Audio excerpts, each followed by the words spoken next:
We have a master list of real property tax delinquencies from area 1 to 10 partial, which remained uncollected as of December 2009. For information only, these voluminous documents, I have them on my table, may be accessed at our records section anytime.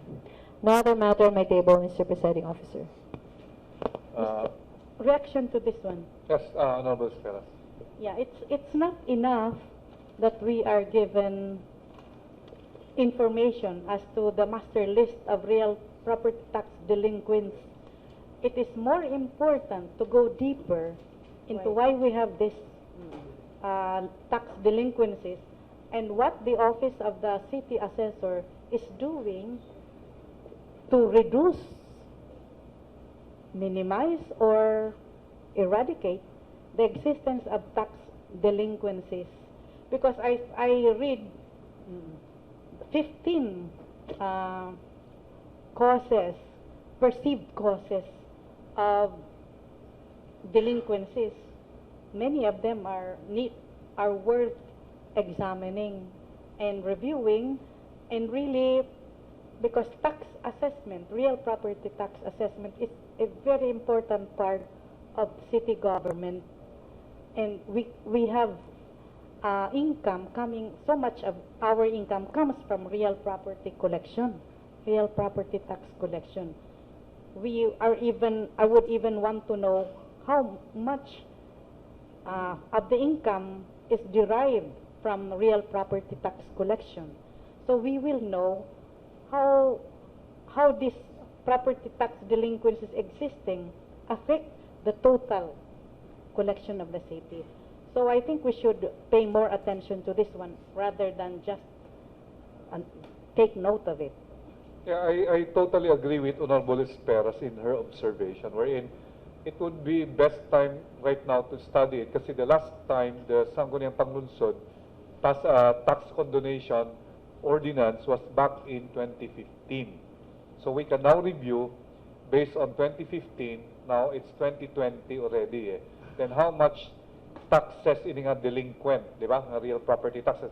How much, then the causes, then ano it aton solution? Kasi the city government, as much as possible, we want to collect the real property taxes.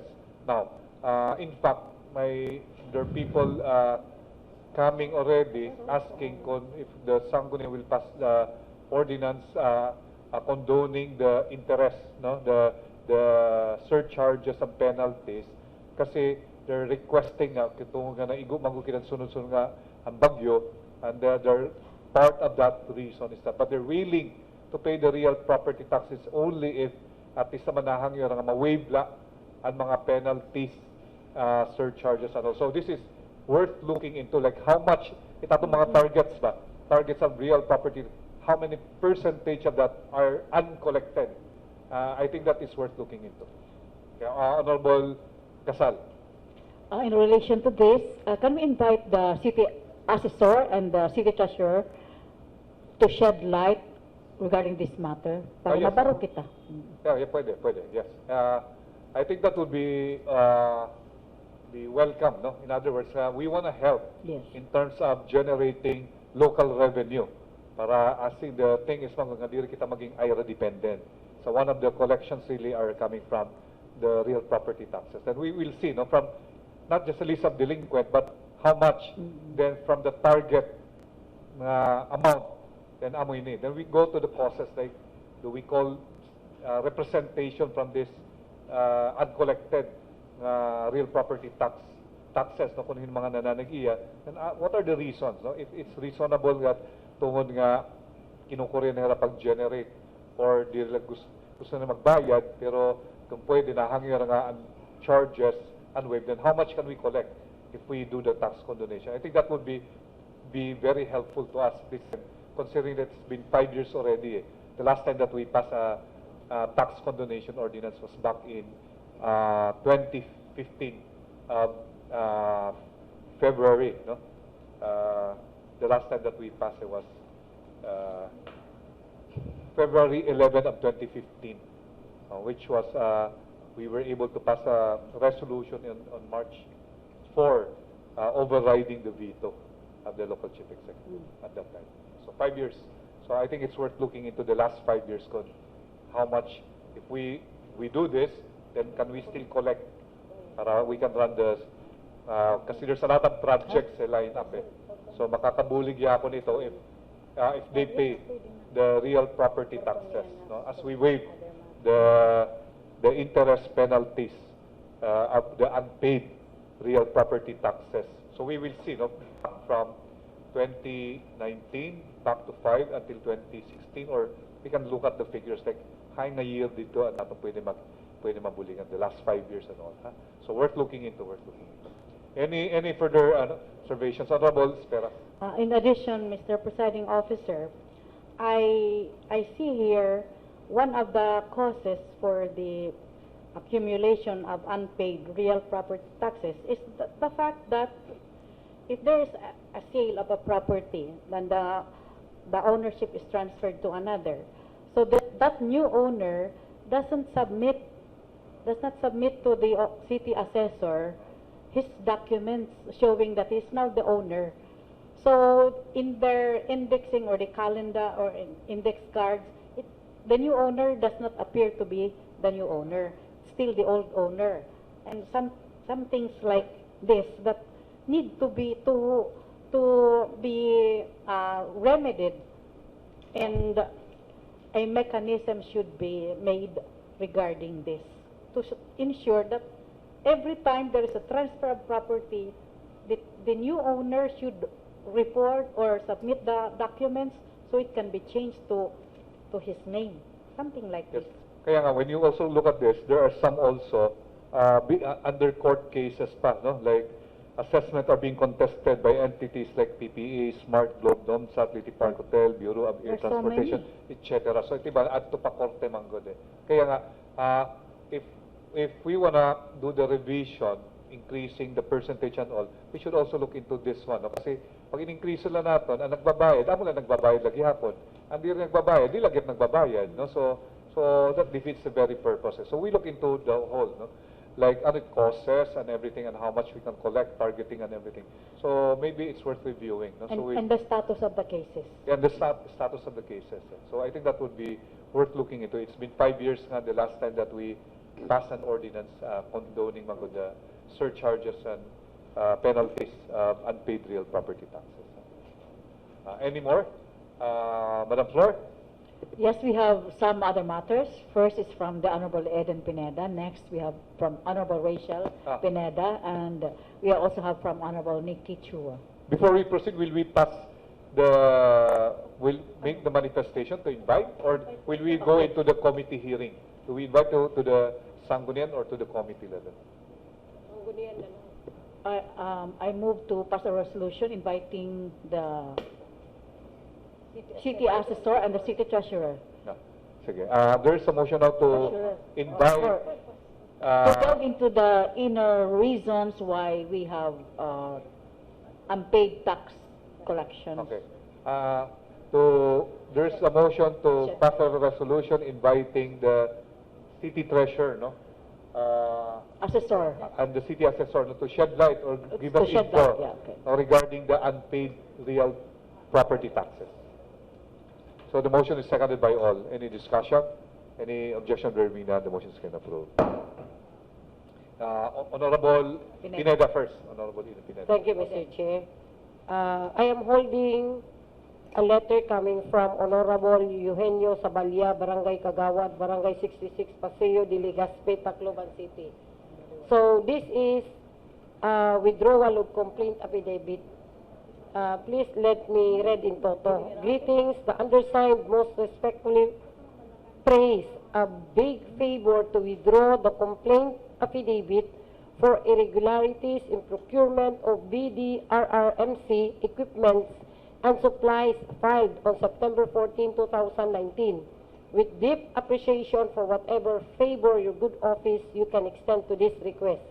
May God bless you and your family with long life, good health, and more success in your political career. And more blessings to come. This is, as I have said, it is a letter coming from Honorable Sabalya in which he filed in the Sanggunian to my committee, referring to my committee, Committee on Adjudication Board. Now he is withdrawing the complaint he filed against my committee. Specific kaniya, complaint affidavit for irregularities in procurement of VDRRMC equipments and supplies only. Question. Sala. Question? Yes. Is there a motion? Is there a motion for that? Or is that for information? For information. For information. Yeah, lang. for information Okay. only. So, Honorable Esperas. May I ask the Honorable Chairperson of the Barangay Adjudication Committee, what's the status of that particular case? Has the committee acted on it? What's the status? We have already done with the committee hearing. And then the committee required the respondent to answer with regards to the complaint filed by Honorable Sabalya. So until now, the respondent did not answer. So In other words, it has not been decided upon Not yet. by the committee yet. So I think it is best submitted to your committee for proper reporting to this August body later on. okay.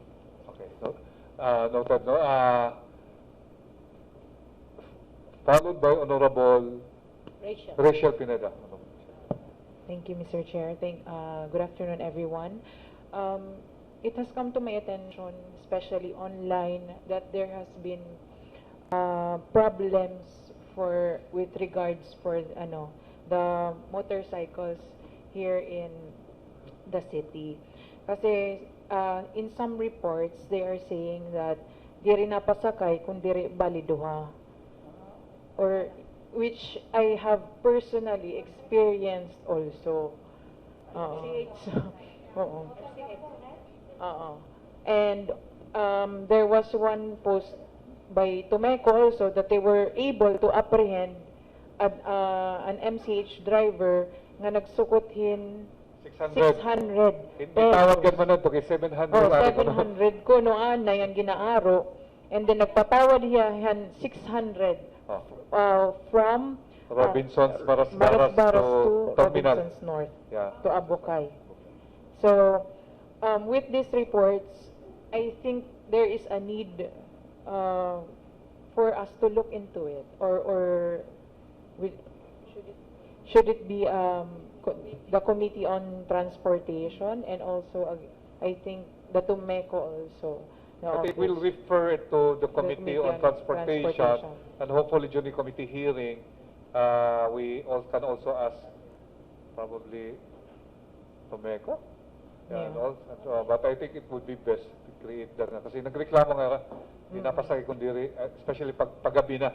Yes. Di napasay kung usala dapat doon. Tapos suklig yakon, basta Jesse mo hata ko, no? Di ko na nasukli na piso. Yeah. Honorable Garil? Yeah, it happened to me a lot of times. There was this one time I was asked to pay 100 pesos for coming from our house in housing Ticadia downtown. So 100 pesos tikang housing diri ya kuan sakto diri ya reasonable. Okay la kun niya akot magbuot masaringan ko na pakyaw tikang niya downtown. Oh, sumakay pero nakig-away anay. Actually, here is really a message from one of the complainant.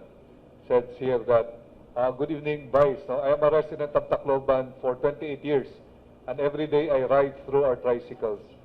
Notice na ini na mga tricycle drivers nato nahiara na diri pagsukliin pasahe bakay namanla 1 peso, in case 10 pesos timbayad. And lately, every night as early as 6:45, bali duha na it era sukot. At this moment, bali duha na at pasahe.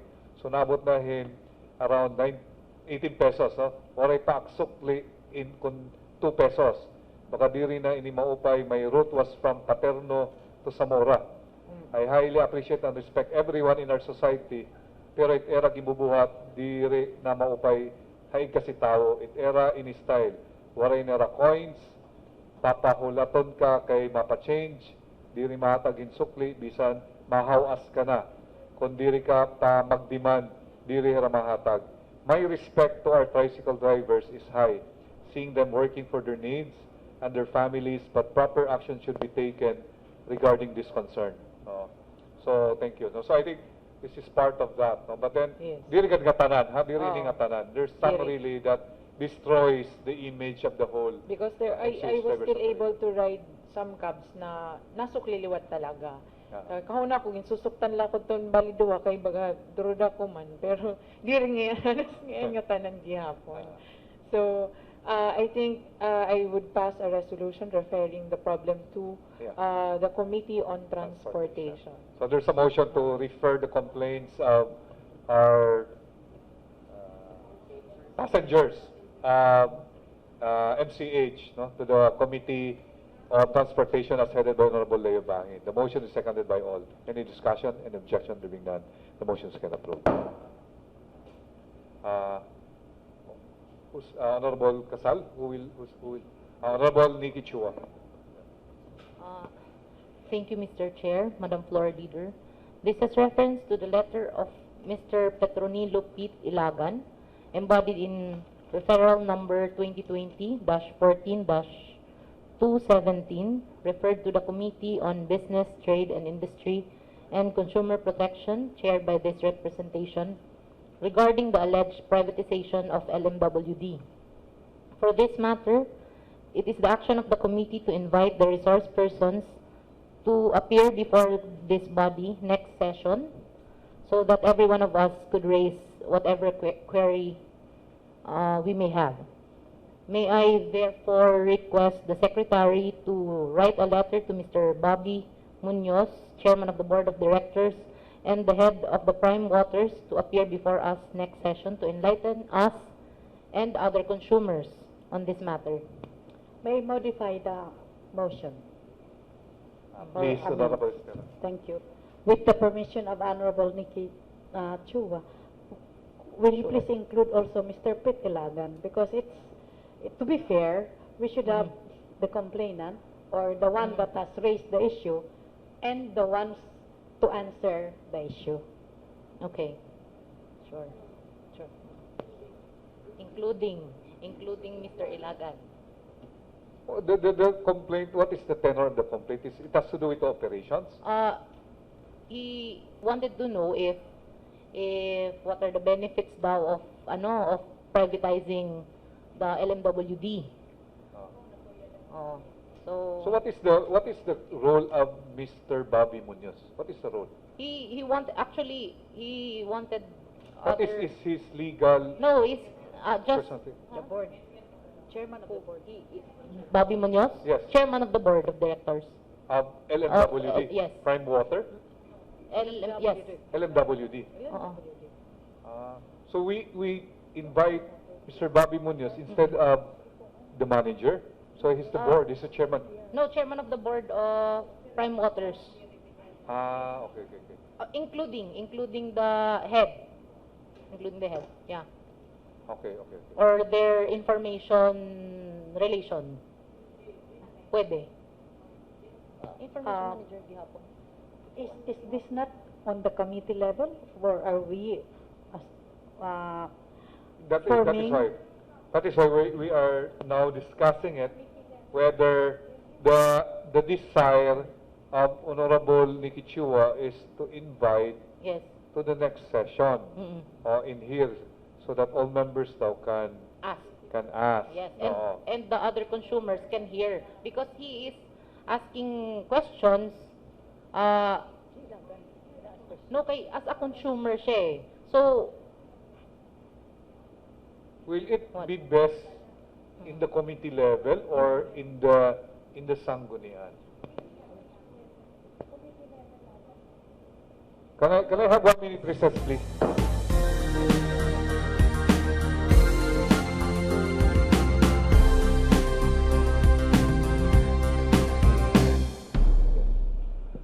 Session resumes. The other members of the Sangguniang Panglunsod suggest that if this would be better tackled in the committee level, maybe a public hearing would be required so that other water consumers under the LMWD Prime Water can participate. And we will be inviting Mr. Ilagan as well as Mr. Bobby Munoz, probably the General Manager, Mr. Pastor Omeres, and all the others from the LMWD Prime Water side so that they can be explained. And after that, a public hearing, that a report will be rendered nala in the Sangguniang Panglunsod. Then if need be, that is the time when we will invite them to appear in the Sangguniang Panglunsod. Anyhow, kasi next week, Manggod, the schedule is to invite the city treasurer as well as the city assessor for next session. So I would suggest that we do a committee hearing first, or a public hearing in the committee level, inviting the other consumers and concerned citizens. Then from that a report be rendered. What is the pleasure of Honorable Chua? Okay, I will have the committee hearing. Yeah, maybe a public hearing in the sense that you can also invite the other concerned Consumers. citizens and consumers, Okay. that they can also participate in that hearing. Huh? Okay. Thank you. Any other matters, Honorable Pastor? Nothing more on my table. Before we adjourn, please recognize the Honorable Amy Garfield for the closing prayer. Let's all stand for closing prayer by Honorable Amy Garfield. In the name of the Father, Son, Holy Spirit, Amen. As we close this session, O Lord, we want to give honor to you. Thank you, God, for the time we had today to discuss issues and make decisions. May you bless each person who took the time to gather here today, to let your hand of protection be on them throughout the rest of the day. Let the work done here come to fruition, and let it all be for your glory. Help us each to do our part to bring the plans discussed to life. Amen. The 19th regular session of the 14th Sangguniang Panglunsod is now officially adjourned. Thank you so much. Thank you.